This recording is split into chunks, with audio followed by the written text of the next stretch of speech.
এখন বাজে সকাল 6:30 আর 6:30টার সময় ঘুম থেকে উঠে আমি মাঠে চলে এসেছি। কেন বলো তো, আজকে তো ষষ্ঠী, আর ষষ্ঠীর দিন সকালবেলা 7 পাক দিতে নাল্লাডুগির মধ্যে, তার সাথে সাথে ফুল তুলে নিয়েছি। বাড়ির অনেকেই ঘুম থেকে উঠেনি, আবার অনেকেই ঘুম থেকে উঠে গেছে। তারপর ভাবলাম ড্রেসটা চেঞ্জ করে নেই, নাইটিই পরে নিয়েছি। ড্রেসটা চেঞ্জ করে আমি ফুল তুলে আসলাম, তারপরে যে দুব্বা, আম পাতা এগুলো তুললাম। আর এইদিকে দেখো আমি যেগুলো বানবো বানা, তো আমরা এটাকে বানা বলি, তোমরা কি বলো জানি না। দেখো দুব্বাও তুলে নিয়েছি, সমস্ত কিছু তুলে গড়ে এসেছি। হঠাৎ দেখি একদম মানে মুষলধারে বৃষ্টি, আর এত বৃষ্টি, বৃষ্টির মধ্যে আমি না বাইরে বেরোতে পারছি না ঘরের কোনো কাজবাজ করতে পারছি। এত বৃষ্টি, এত বৃষ্টি। আমাদের এখানে প্রায় 1 মাস ধরে এরকমটাই হচ্ছে, এত বৃষ্টি। আর বৃষ্টির মধ্যে ঘরের মধ্যে বসে আছি, কিছু করার নেই। আর আজকে রান্নাবান্না থেকে ছুটি নিয়ে নিয়েছি, রান্না করব না। তারপর ভাবলাম মেয়েকে উঠিয়ে দিই, ঘুম থেকে উঠিয়ে ওই করে পাঠিয়ে দিয়েছি তোমাদের দাদাভাইকে দিয়ে, ছাতা দিয়ে বললাম হি করে নিয়ে যেতে। দেখো তোমাদের সাথে কথা বলতে বলতেই কারেন্ট চলে এসছে। এতক্ষণ ধরে ঘরে কিন্তু কারেন্ট ছিল না, বৃষ্টি আসার সাথে সাথেই কারেন্ট চলে গেল। আর আমি এদিকে ঘরে বসেই ছিলাম, কারণ কারেন্ট গেলে তো আমার ঘরে কোনো কিছুই দেখা যায় না, পুরো অন্ধকার। আর তারপর ঘরে বসে কি করব, আর তোমাদের সাথে অল্প অল্প কাজগুলো শেয়ার করতে আমার খুবই ভালো লাগে। জানি না কেন আমার প্রচণ্ড ভালো লাগে তোমাদের সাথে কাজগুলো শেয়ার করতে। আর সমস্ত জামা কাপড়গুলো ফ্যানের বাতাসে শুকিয়েছি। এই জামা কাপড়গুলো প্রায় 1 সপ্তাহ আগের, তো 1 সপ্তাহ আগের জামা কাপড়, 1 সপ্তাহ আগের জামা কাপড়গুলো ফ্যানের বাতাসে শুকিয়েছে। বাইরে তো মেলার কোনো উপায় নেই, এত বৃষ্টি। অনেক জায়গায় শুনেছি বৃষ্টি হচ্ছে না, খবরে শুনলাম মানে অনেক জায়গায় বৃষ্টি হচ্ছে না, এত খরা, এত রোদ। আর আমাদের এখানে প্রচুর বৃষ্টি। আমরা মরছি বৃষ্টির জ্বালায়, আর তারা মরছে গরমের জ্বালায়, রোদের জ্বালায়। কি করব বলো, ওয়েদারটা এরকমই হয়ে রয়েছে। আর ভালো লাগছে না ঘরের ভেতরে। তো জামা কাপড়গুলো ভাঁজ করে নিয়েছি, বিছানা তুলে নিয়েছি। আর এখন আমি 7টা দুব্বা বাঁধবো, 7টা চাল, তারপর বানাটা বানবো। আর এখানে বসেই পড়লাম, বসে বসে বানছি। আর এই ফুলের তুড়াগুলো না, আমরা ছোটোবেলায় যখন স্কুলে পড়তাম তখন মানে মাসে একটা করে হলেও তো অনুষ্ঠান হতো স্কুলে, তো সেই অনুষ্ঠানে আমরা এইভাবে বেঁধে কিন্তু স্কুলে নিয়ে যেতাম। আর ও ওই ঘর থেকে চলে এসছে গড়ে। আর এদিকে আমি বানাটা বেঁধে নিয়েছি, কারণ আমার তো আর কোনো কাজ নেই, কারণ বাইরের কাজ তো আমার নেই, বৃষ্টি পড়ছে এইদিকে। আর এইদিকে রান্নাঘরে তো আজকে সবাই আছে, রান্নাবান্না করবে, রান্নাবান্না থেকে আজকে ছুটি নিয়ে নিয়েছি। আর দেখো আমি এটা তোমাদের সাথে কথা বলতে বলতে কিন্তু বেঁধে নিয়েছি। তোমরা কি এরকমভাবে বাঁধতে, স্কুলে যেতে এরকমভাবে বেঁধে? আর ফুলের পাতাগুলো কিন্তু আমি ফেলে দিচ্ছি, ফেলে ফুলগুলোকে একটা ঝুড়ির মধ্যে নিয়ে নিলাম, ফাঁকাটাও নিয়ে নিলাম। আর জামাই ষষ্ঠী অনেকেই পালন করে, কিন্তু আমাদের বাড়িতে কোনো জামাই নেই, বা জামাই ষষ্ঠী আদৌ হয় কি না আমি জানি না, বা কিছু একটা জানি না। আমি মেয়ে হওয়ার পর থেকে কিন্তু আমি এই বাড়িতে ষষ্ঠী দিই। আর মানে অনেকেই নিমন্ত্রিত থাকে, তো যাই হোক এবার কেউ নেই, আমরা ঘরের মানুষে আর মেয়েকেই ষষ্ঠী দেব, এবার কেউ নেই। এতক্ষণ ধরে আমি বানলাম, মানে যে তুয়াটা মাথার মধ্যে দেব, আর কৃষ্ণচূড়া ফুল আর পান্ডারি ফুল আনতে না ভুলে গেছি, তো সেটা বৃষ্টি কমুক তারপর গিয়ে আনবো। আর বৃষ্টিটা এখনো অল্প অল্প পড়ছে।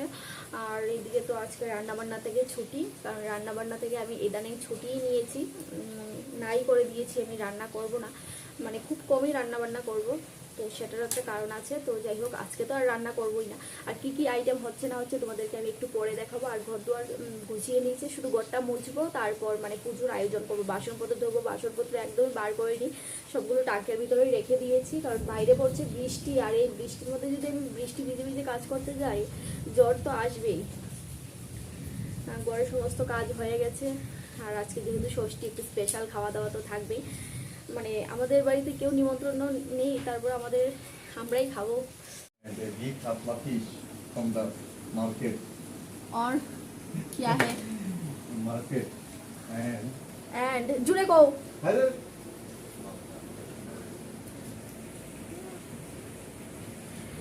বেশি ইংলিশ জানো বালা না, কম মানে কম ইংলিশ জানো বালা না।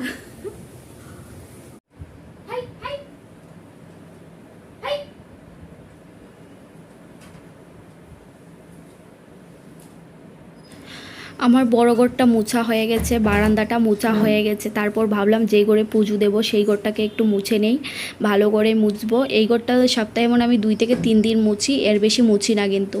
আর আজকে যেহেতু এই ঘরটাতেই পুজো দেবো, ঘরের ভিতরে পুরো প্যাকটা, কোনো দিকেই জায়গার একটু পরিমাণ জায়গা নেই যে পুজোটা ভালোভাবে দেব। তোমরা দেখলেই অবশ্যই বুঝতে পারবে। তো গত বছর তো আমাদের হুই করে পুজো দিয়েছিলাম, কিন্তু এই বছর মনে হয় হবে না, কারণ এই ঘরে সবাই মানে সবাই থাকে, তারপর পরিষ্কার করা হয়নি, মাছে মাংস একদম প্যাকটা হয়ে রয়েছে ঘরটা। বলতে পারো আত্মীয় স্বজন এসেছিলো, তো সেই জন্য মাছ মাংস আনা হয়েছিলো, আর আজকেও এই মাটন আনা হয়েছে। সেই জন্য আর কি ভাবলাম আমি এই ঘরটাতেই পুজো দিই। দেখো ঘরটা মোছা হয়ে গেছে আমার। তারপরেও এই জায়গাটাকে মানে এই জায়গাটাকে আমি আরও একটু ভালো করে মুছে নিলাম ঘষে ঘষে, যাতে একটুকু ধুলো ময়লা না থাকে। তো আমার মোছা হয়ে গেছে, স্নান হয়ে গেছে, কাপড় ধোয়া হয়ে গেছে, সেগুলো আর তোমাদের সাথে আমি একটুকু শেয়ার করিনি, কারণ যদি শেয়ার করতে যাই আমার আসল জিনিসটাই শেয়ার করা হবে না। মানে দুটো ব্লগ বানাতে হবে। এমনিতে এই ব্লগটা কত মিনিট হয়েছে জানো? প্রায় 45 থেকে 50 মিনিট হয়েছে। সেই সমস্ত জিনিসগুলোকে আমাকে কেটে কেটে এখন বাদ দিতে হবে। তো বাদ দিয়ে তারপর বাকিটা তোমাদেরকে আমি দেখাবো আর কি। এখন পুজোর যা সরঞ্জাম লাগবে আমি সমস্ত কিছুই রেডি করছি এদিকে। একা একাই করছি পুজোর সমস্ত কিছু, কারণ বাড়িতে আমার শাশুড়ি মাও বাড়িতে নেই, না হলে উনিও একটু হেল্প করতে পারতো ফুল তোলাত। আর এদিকে আমি এই সিঁদুরের প্যাকেটটা এতক্ষণ ধরে খুঁজে পাচ্ছিলাম না, এক্ষুনি পেলাম, তো সেটাকে আমার নিয়ে আসলাম ঘরে এসে। সর্ষের তেল ছিল, তো সর্ষের তেল থেকে একটু গুলিয়ে তারপর গোঠের মধ্যে দিয়ে দেব। আর কারা কারা এরকম নিয়ম আছে জানিও, ষষ্ঠী পুজো এরকমভাবে দেও কি না। আমি তো বিয়ের আগে কোনো দিনই এরকম দিই না, আমি নিজে থেকেই এরকমভাবে করছি আর কি। আমি নিজেও জানি না ষষ্ঠী পুজো আদৌ এইভাবে করা যায় কি না। তো যারা যারা জানো একটু কমেন্ট করে জানিও তো। আর ফল টল যা আছে সমস্ত কিছুকেই কাটবো। দেখতেই পাচ্ছ আমি কোন জায়গাটার মধ্যে পুজো দিচ্ছি।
পুজো প্রায় শেষের পথে, এখন আমি পানটাকে রেডি করে নিয়েছি। আর আমার বাসনপত্র এতটাই কম, আমি অল্প বাসনের মধ্যে কি করে যে দিলাম আমি নিজেও জানি না। মানে আরও ফল টল দেওয়া যেতে পারতো, কিন্তু বাসনের অভাবে আমি কিন্তু এই অল্প অল্প করে সাজিয়ে দিয়েছি।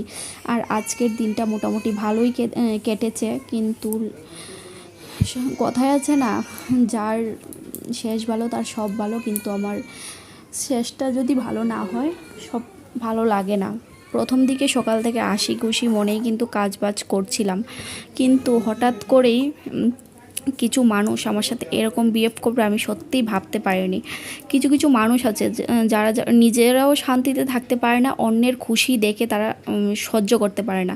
এই টাইপের কিছু কিছু লোক আছে যারা নিজেরাও কিছু করবে না, অন্যরা যদি কিছু করে তো সেটাতে তাদের ব্যাঘাত ঘটাতেই হবে। এরকম আমাদের মানে সমাজে কিছু লোক আছে, তারা নিজেরা তো কিছু পারে না, অন্যরা যদি কিছু করে তাতেই তারা ব্যাঘাত ঘটাতে চায়। মানে অন্যের খুশিটা তারা সহ্য করতে পারে না, এটাই হয়েছে গিয়ে ব্যাপার।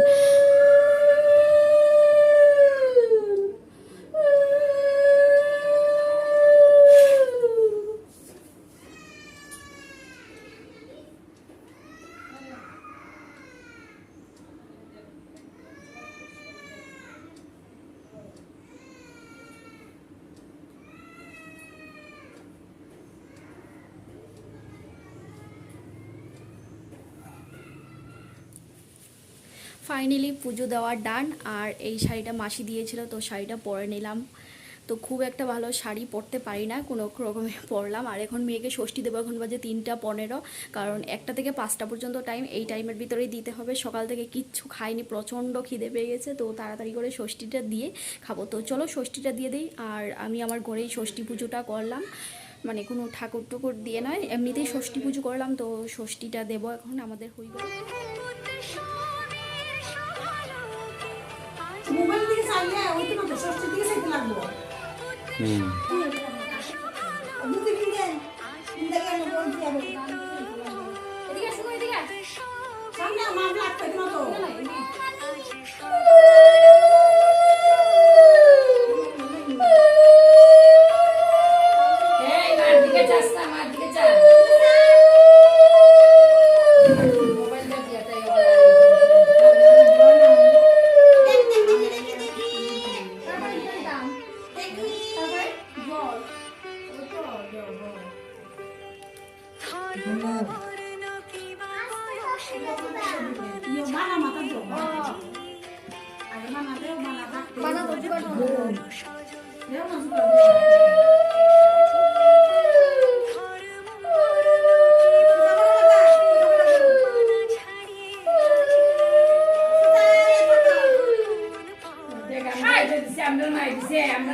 একদম লাগবে না, কিন্তু আমরা ভাই বোন 8জন বইতাম, খায় মাথাটা কতক্ষণ থাকে।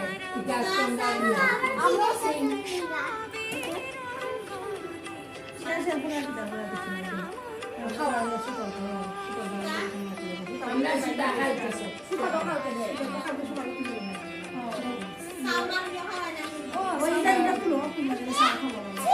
ওই কামড়ে ফালাই দিবি।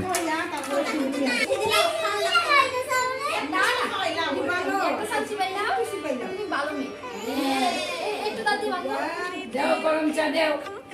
গরম চা খাওয়া লাগে না না, খাইলে বুঝাছে।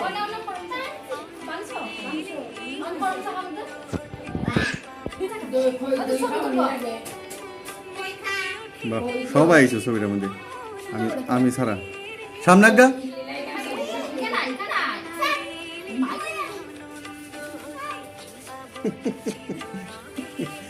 ওই সিনে শেষ নেই।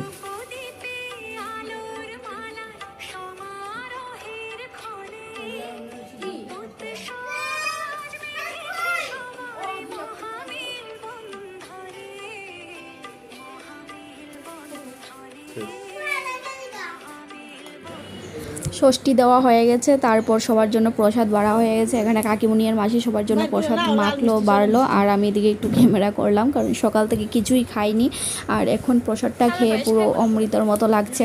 তো চলো আমরা সবাই মিলে প্রসাদ খেয়ে নিই। এদিকে দই টই সব কিছু দেওয়া হচ্ছে, আর এটা আমার প্লেটটা অনেকটা সাজিয়ে অনেকটা বেশি বেশি করে দিয়েছে। তো খেজুরটা খেয়ে নিচ্ছি প্রথমে, তো খেজুর খেয়ে তারপর বাকি সব খাবো আর কি। তারপর লাঞ্চের থালি কি আছে দেখো, আজকে আছে মাটন, স্পেশালি মাটন আছে, কারণ জামাই ষষ্ঠী বলে কথা। জামাই ষষ্ঠী হলো না তো কি হয়েছে, মেয়ে ষষ্ঠী তো হয়েছে, ভবিষ্যতে হবে না হয় জামাই ষষ্ঠী। আর এদিকে আছে ইলিশ মাছের মাথা দিয়ে লাউ দিয়ে, আর এখানে আছে স্যালাড, আর এদিকে কলমি শাক ভাজা আর ভাত। আমার বর তো খেতেই বসে গেছে, ব্যস্ত। বউটা যে সকাল থেকে খায়নি ওইদিকে কোনো খেয়াল নেই, তো আমিও খেতে বসে গেছি। আমার মাম্মামটাকেও খাইয়ে নিয়েছি, আর খাইয়ে কিন্তু আমি বসেছি। যতই খালি পেটে থাকি না কেন ওকে আগে খাওয়াই, তারপর খাইয়ে তারপর কিন্তু আমি খেতে বসেছি। আর এদিকে ও বসে বসে একটু মোবাইল দেখার জন্য বায়না করছে, কিন্তু মোবাইলটা তো সবসময় দেওয়া ঠিক না বাচ্চাদেরকে, তো যতই বায়না করুক না কেন মোবাইলটা দেবো না। আর আজকের রান্নাটা না ভালোই হয়েছে খেতে, কিন্তু চাল কুমড়োর মধ্যে যদি পাঁচফোড়ন দেওয়া হয় তো ভালো লাগে না, মানে ইলিশ মাছের মাথা দিয়ে পাঁচফোড়ন দিয়ে কীরকম একটা লাগে না। তো আমি খাইনি, আমি মাটন দিয়ে আর কলমি শাক ভাজা দিয়ে কিন্তু খেয়ে নিয়েছি। আর আজকের এই ছিল মেনু। তো দেখো মাটনটা বেশ ভালো সেদ্ধ হয়েছে, আর মাটির চুলায় করা হয়েছে, আর মাটির চুলায় রান্না তো একদমই কি বলবো তোমাদেরকে, অসাধারণ। তো চলো খেয়ে নিই মাটন দিয়ে। আর আজকের ব্লগটা আমি এখানে শেষ করছি, বললাম না দিনের শুরুটা ভালো গেলো শেষটা ভালো যায়নি। আর নেক্সট ব্লগ